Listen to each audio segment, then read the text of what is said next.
Au nom du Père, et du Fils, et du Saint-Esprit. Amen. Esprit de Dieu, souffle de vie. Esprit de Dieu, souffle de feu.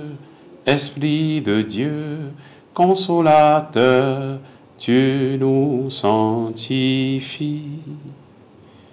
Évangile de Jésus-Christ selon saint Jean. Comme la Pâque juive était proche, Jésus monta à Jérusalem. Dans le temple, il trouva installés les marchands de bœufs, de brebis et de colombes et les changeurs. Il fit un fouet avec des cordes et les chassa tous du temple, ainsi que les brebis et les bœufs. Il jeta par terre la monnaie des changeurs, renversa leur comptoir et dit aux marchands de colombes, « Enlevez cela d'ici, cessez de faire de la maison de mon Père une maison de commerce. » Ses disciples se rappelaient qu'il est écrit, « L'amour de ta maison fera mon tourment. » Des Juifs l'interpellèrent, « Quel signe peux-tu nous donner pour agir ainsi ?»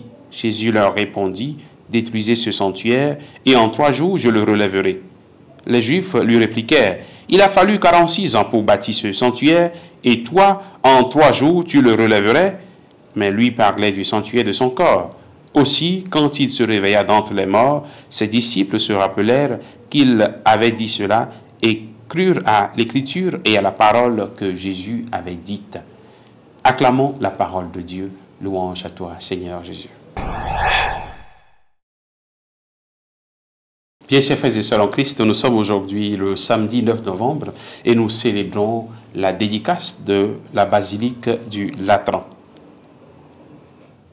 C'est une fête dans toute l'Église catholique. La basilique du Latran fait partie des 4 basiliques majeures.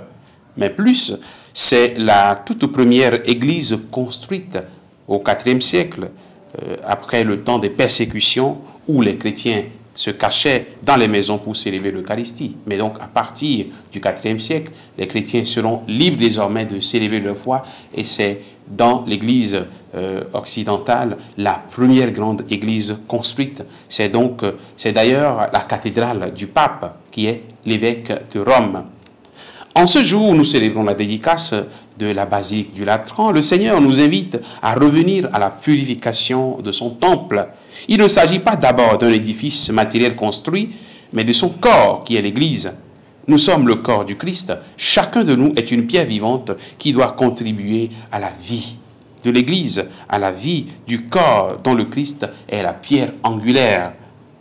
Ne faites pas de la maison de mon Père une maison de commerce, nous dit-il. Comment vivons-nous en Église? L'Église est-elle pour nous une maison de commerce ou bien le corps du Christ que nous constituons tous? Sommes-nous des membres de l'Église parce que nous avons des intérêts inavoués? Si c'est le cas, alors l'Église devient pour nous une maison de commerce. Sommes-nous en Église pour profiter des avantages que nous pouvons tirer de l'Église?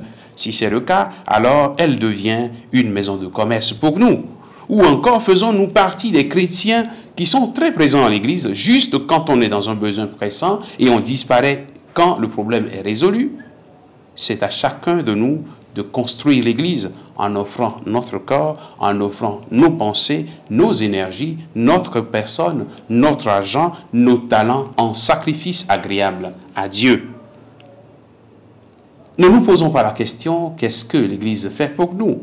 mais posons-nous la question « qu'est-ce que nous faisons pour l'Église ?»